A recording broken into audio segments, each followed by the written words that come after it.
Hey there, fellow classic comic collectors. As always, I'm Scott Harris King, and today, as promised, I'm back with the second part of an epic four-part journey through the wonderland of free comic book day. My wife and I went to not one, not two, but three different comic book stores. Today, I'm going to be talking about our trip to the second of those stores. It's Crazy4Comics in Northborough, Mass. So I'm not gonna put it up on the map because I've actually been there before. And those of you who remember my first visit may remember that I got a ton of amazing stuff there. A bunch of stuff from the late 50s, early 60s, a bunch of Archie, a bunch of romance, some Golden Age stuff from the 40s, some really hard to find. I got this great issue of Manhunt that has a classic electric chair cover, and the prices were great. This is where I got my the Romantic Adventures issue in the True Vision with the black cover that I've showed off a few times. So like, it was great. So I was really excited to go back. I didn't get anything like that this time, so I do want to just mention real quick as an update to my previous video about Crazy4Comics is that I don't know if their business model has changed a little bit, but I was asking about all that cool stuff, and the owner basically said that he does most of his sales online, and so all the good stuff that he gets, he sells online. And so he basically said he didn't have any Archie, he didn't have any of the romance, he didn't have any of the good stuff. They had some cool wall books, but basically what he was saying was that the stuff that was in the bins was mostly random back issues, like bronze, copper age stuff, and dollar bins, and then all the good stuff he saves for the internet.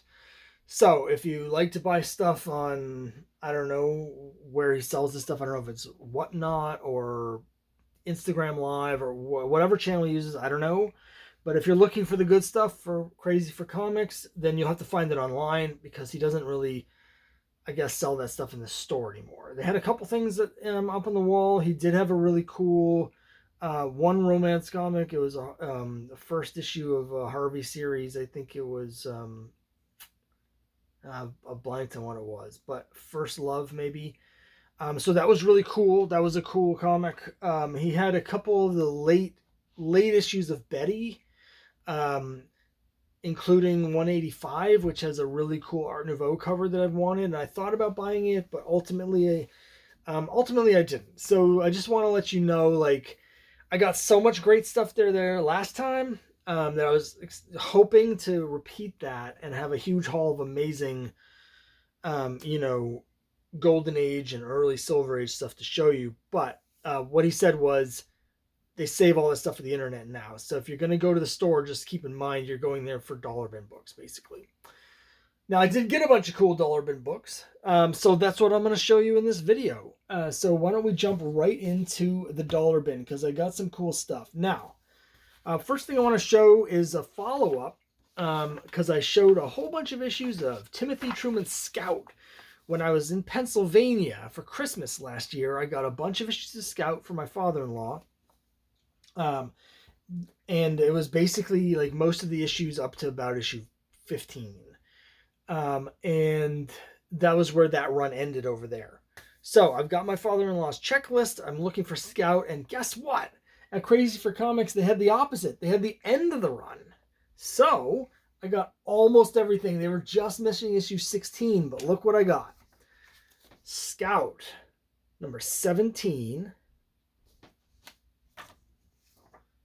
Scout number 18. Scout number 19. Scout number 20. Eclipse Comics and First Comics were just the bomb. Like, those are two great companies. Scout 21 and Scout 22. Now, I'd already gotten 23 and 24 for them when I was in Pennsylvania. So now we've managed to track down everything except issue 16. So close. And I also picked up this here. It's the Scout Handbook, an atlas to survival in New America. So this is basically like dossiers on the different characters and stuff like that. It's sort of like a Marvel handbook sort of thing, but for Scout. So very excited to get these. After I finish recording this video, I'm going to send a photo of these to my father-in-law so he can update his checklist and he'll know to stop looking for them because I got them right here. So that was very exciting. There was actually also something from my own checklist that I was able to get, and it's this here. It's Archie at Riverdale High, number 47. Now, I have to say, I have not been doing a good job of keeping up with my Archie at Riverdale High checklist because I have a lot of this series. I've got about half of the run, and I'm constantly picking up issues for $1 and not doing a very good job of updating my checklist. So it's possible I already have this. I mean, one thing that the reason I collect this series is because I really like the longer form, more serious stories in the Archie universe, and that's what this is. Sort of like Life with Archie. The other thing that's interesting about it is that this series is basically Chuck and me. You know, I've mentioned this before, but there's Betty and me, which is the me being Archie, right? And so those are all series stories about Betty. And then there's Archie and Me, which is actually about Principal Weatherby. So they're all stories that focus on Principal Weatherby. But for some reason with Archie at Riverdale High, they didn't call it Chuck and Me, but almost all of the stories for most of the run, I would say from maybe, I don't know, issue 15 or 20 up until like issue 80 or 90, they all feature Chuck. And so I don't know if it was just because they already had the established title when they sort of segued into all the Chuck content or what, but for some reason, I don't know, I kind of wish they had changed the title, but anyway, that's a series I dig and it was cool to get that. Speaking of books that I may already own, I just recently got a whole bunch of issues of Midnight Tales. You may remember this at a different store, and I think I might have already gotten issue 14, but again, it was $1, so I figured, well, worst case scenario, if I already have this issue, because I don't have a checklist for this, I've just been picking them up whenever. If I already have this, then I will probably end up giving it away next time I do a mystery box, because this is cool stuff, man. This is the good stuff. So it's cool to see that. Now, a couple other things that I probably won't keep for too long, they were just sort of fun things to pick up, are some interesting variants. Now, I know Metarog, if any of you are interested in cool variants, like pricey variants and other just weird comics, you got to go check out Metarog's channel. So whenever I see anything like this, I think of Metarog. Now, I don't know that he collects these yet because there's so many in their DC. It's the Whitman variants. I've got a bit of a soft spot. I used to hate these when I was getting into collecting because they just didn't look right and they don't have the numbers on the cover, which drives me crazy. But I've got two different Whitmans here. This is actually Action Comics 481, the first appearance of the Supermobile, which is just a stupid toy thing. But I've also got Superman number 338, and they have slightly different designs. This is clearly the nicer design because it fits more in with the DC look. But I have a soft spot for this with this hideous Whitman thing, and they just black out the logo. Like, I like the ones that have this big block Whitman. They're sort of the earlier version. So I picked these up for $1 each just because they're not rare. There are some Whitman variants that are very rare, but not these. But I figured for $1, they're fun. And again, I can always give these away in a mystery box or something. And hey, anytime, I mentioned this in my previous video, but anytime you can find books from the 70s in the dollar bin these days, it's a win for me because it's becoming harder and harder to do. Now, speaking of dollar bins, you may have noticed that I haven't done any dollar bin trading challenge updates recently. That's on a little bit of a hiatus while I try and figure out what to do with it. I'll probably do a whole video about this. I'm thinking about stopping, actually, and it's just because well, I'll get into it more later, but like, it's a lot of work, but also it's just a lot of stress for me. I was turning out that I don't really enjoy doing a lot of these trades.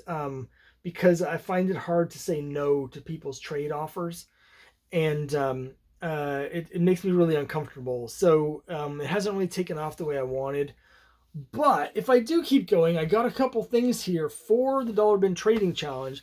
One thing that I've been doing all along, and these are low grade books, right? So they're beat up, but these would be in a lot, is that there is a series of Todd McFarlane Spider-Man covers in Marvel Tales. Now, Marvel Tales, of course, is a reprint book, but when Todd McFarlane was on Amazing Spider-Man and was having that run where everybody loves so much and was so expensive, he was also doing covers, a whole run of covers of Spider-Man over on Marvel Tales.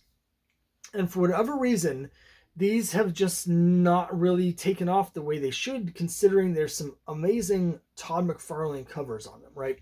So whenever I see any of these Todd McFarlane Marvel Tales in dollar bins, I've been picking them up. And I've got like 7 or 8 of them now. I think 7 of them maybe. And I might already have this one. I'm not really sure, but it's one of the best. It's so good, right? So there's this. There's actually one of these that has Wolverine on it as well. So I got 3 more of these to go in the lot. And again, these are pretty beat up.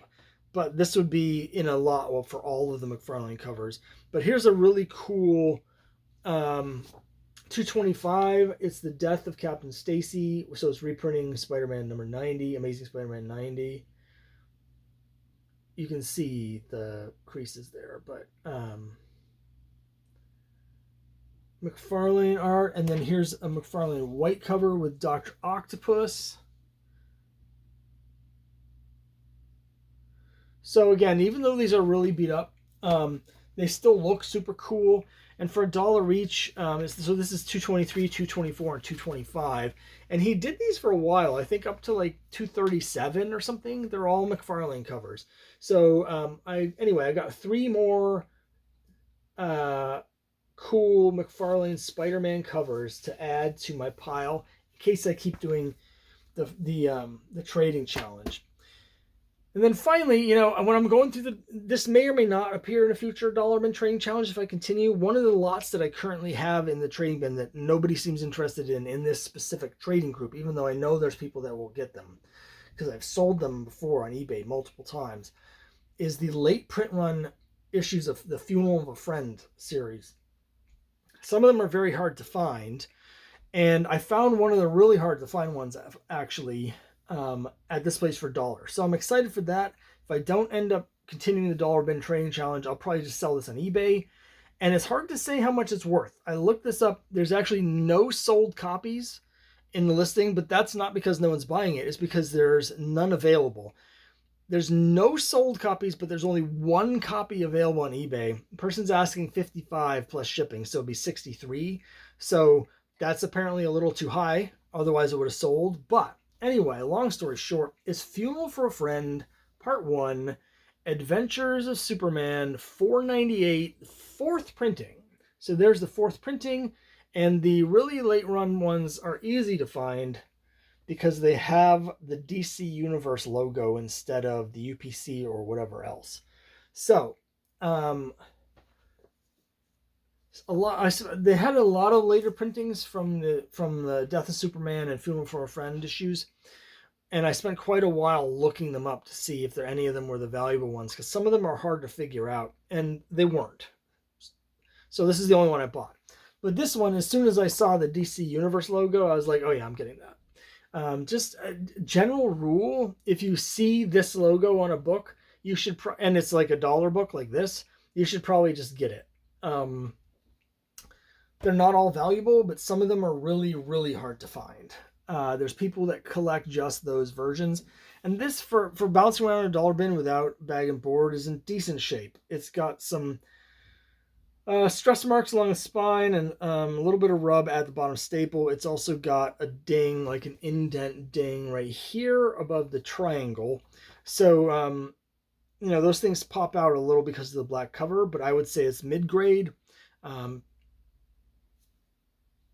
I would say, I think probably still a 6. There's a little bit of a crease there where that ding is. That could be pressed out, but I don't have a press. So, you know, I think a 5.5 or 6 is reasonable. It looks really nice even with that stuff, and it's really hard to find. So I was excited to see that. Anytime I can find a valuable book, relatively valuable book in a dollar bin, I'm excited because then I can sell it and I can use that money to buy more comics out of dollar bins. So I always feel a little bit bad when I'm talking about this stuff on the videos because I don't want it to seem like I'm gloating about finding something, because frankly I don't think the dealer really cares. But it's also like that money that I get from these is going right back into going to more stores to buy more comics to support more dealers. So that's how I look at it. And it's really cool to get this. I rarely see those DC Universe versions, so it's cool to find those. So that's it for this time. Let me know what you think down below, and I'll see you next time.